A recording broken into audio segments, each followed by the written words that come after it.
E aí, já pensou em ganhar muito dinheiro com um canal de corte igual esse daqui que você está assistindo? No primeiro link da descrição temos um aulão para você que quer começar um canal de cortes e faturar muito aqui na internet. Também teremos planilhas que irão te ajudar na hora de organizar a produção do seu canal. Tá esperando o quê?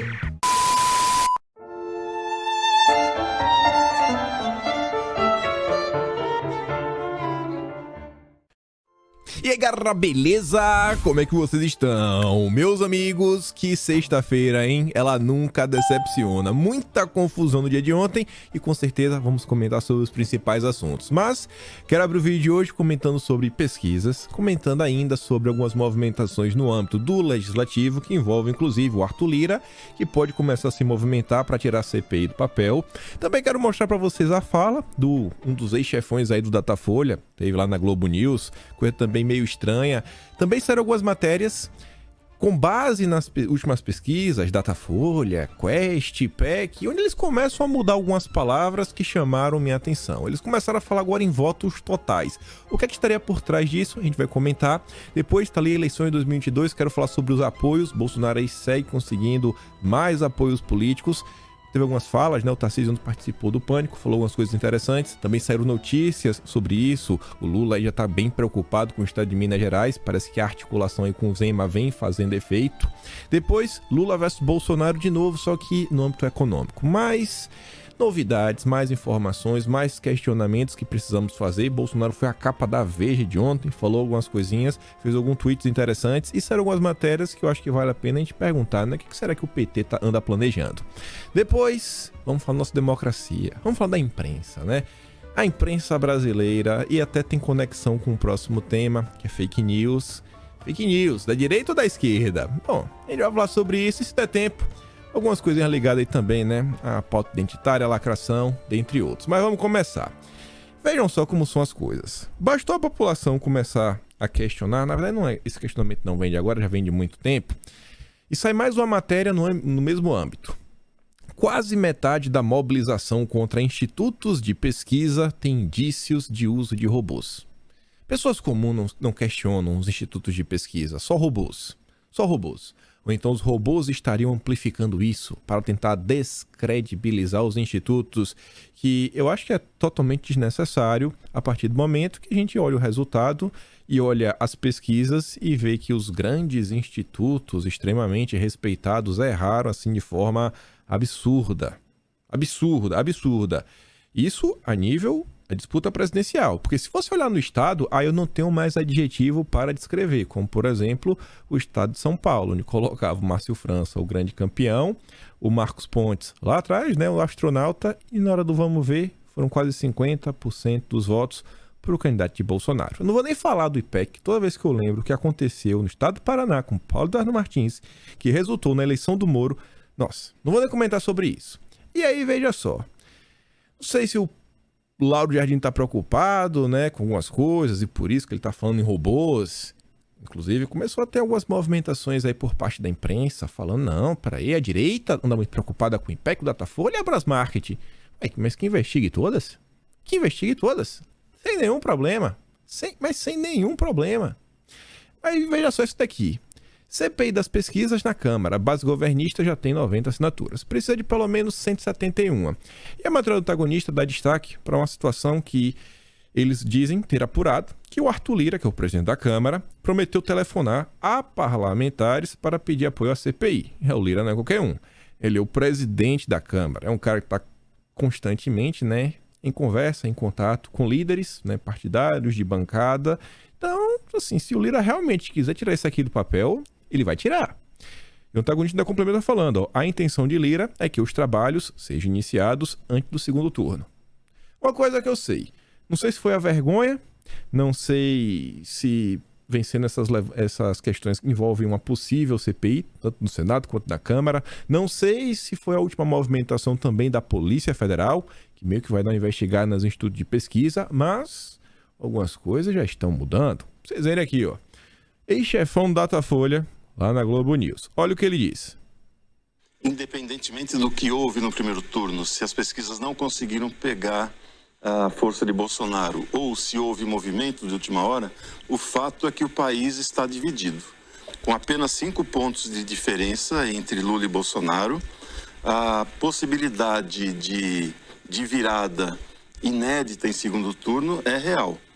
É uma zona de muita proximidade, lembrando que no segundo turno, um voto roubado significa 2, porque tira de um e vai para outro. Eu até recebi uns comentários. Quem você realmente acha que dá para virar? Até o cara da Folha tá falando isso. E aí perceba algumas coisas que já começaram a chamar a atenção, ó. Votos totais. Ninguém mais fala assim, Bolsonaro tem X, Lula tem Y. Ou votos válidos. Não, votos totais. Totais. Aí veja, Matheus Leitão. Novo Datafolha pode dar injeção de ânimo em Bolsonaro.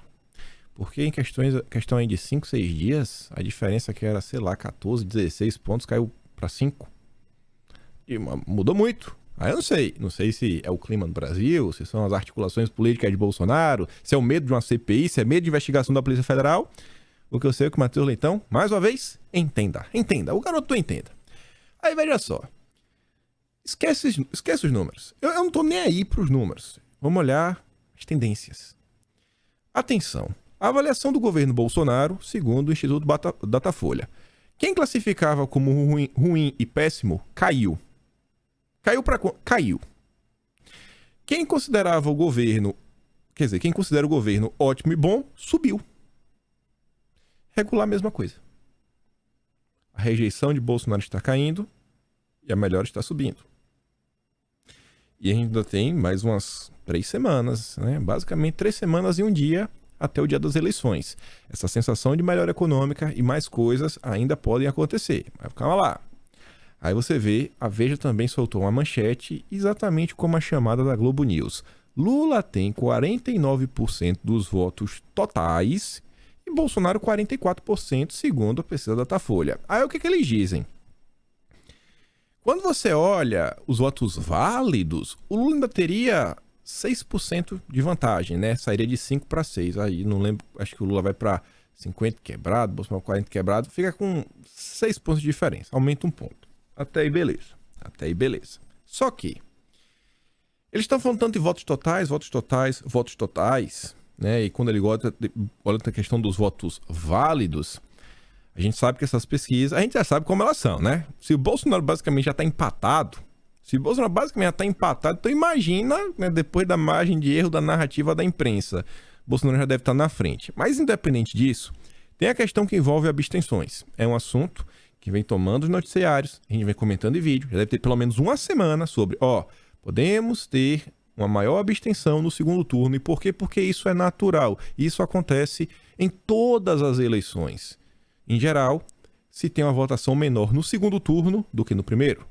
Até aí beleza. Só que olha o que o Poder Data diz. Foi um levantamento do Poder Data, que é a notícia do site do Poder 360.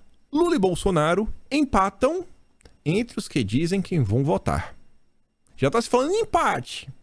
E empate numérico, não é empate na margem de erro. É empate numérico. O Poder Data, onde Bolsonaro nunca... Eu não lembro de quando Bolsonaro esteve empatado numericamente. Eu não lembro. Tudo bem. Pesquisa Poder Data, realizada de 3 a 5 de outubro. Lula e Bolsonaro empatam numericamente entre eleitores que dão certeza que vão sair de casa para votar no segundo turno.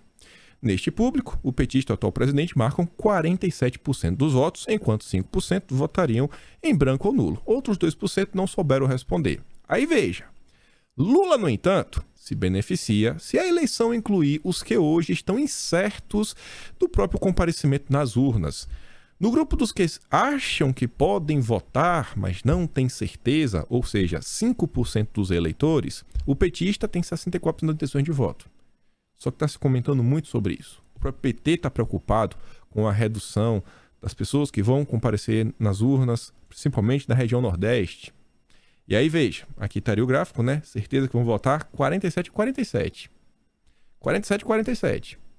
Quem deu 100% de certeza que não vai votar de jeito nenhum, você vê que os eleitores do Lula também lideram. E que pode votar também está nos eleitores do Lula. E isso aqui diz muito também sobre o comportamento de vocês. Se tem muita gente que pretende, talvez eu vá votar no Lula. Você acha que esse cara que talvez vá votar no Lula, ele tá preocupado em virar voto? Você acha que esse cara tá preocupado em virar voto? Vamos continuar. Aí saiu a Paraná Pesquisas. Dessas aí que saem na grande imprensa, na maior parte do tempo, a Paraná foi um dos que chegou mais perto. Quando você olha ali na margem de erro, quando colocava Bolsonaro, quando colocavam Lula ali no primeiro turno, chegou bem perto mesmo. Aí você vê, Bolsonaro tem 56% dos votos válidos em São Paulo, Lula tem 44,1%. O que é que isso diz? Em relação ao último levantamento do Paraná Pesquisas, Bolsonaro já está crescendo. Aí agora imagina aquele eleitor que votou em Rodrigo Garcia, às vezes votou para Rodrigo Garcia a nível estadual, Ciro Gomes ou Simone Tebet a nível federal, e já tá vendo, pô, cara, sabe? Vem aqui a turma do União Brasil, Caiado, os governadores do Rio Grande do Norte, aí veio o Zema, que é um liberal, o próprio Rodrigo Garcia, agora tá aqui os prefeitos. É melhor ter um presidente que vai conseguir conversar com o Congresso, colocar os projetos, né? O pessoal tá conversando aqui, eu tô vendo uma certa união, tô vendo as coisas se encaixando. Vou votar em Bolsonaro.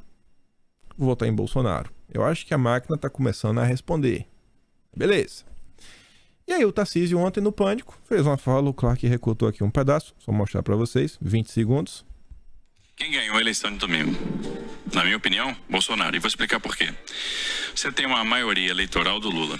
Você tem uma maioria política do Bolsonaro. Agora, no segundo turno, você vai ver essa maioria política transformando energia em maioria eleitoral. E aí eu digo pra você, o Bolsonaro vai ganhar a eleição. Quem ganhou a eleição de domingo? Vai ganhar a eleição. Mas como assim a maioria política vai se transformar em maioria eleitoral?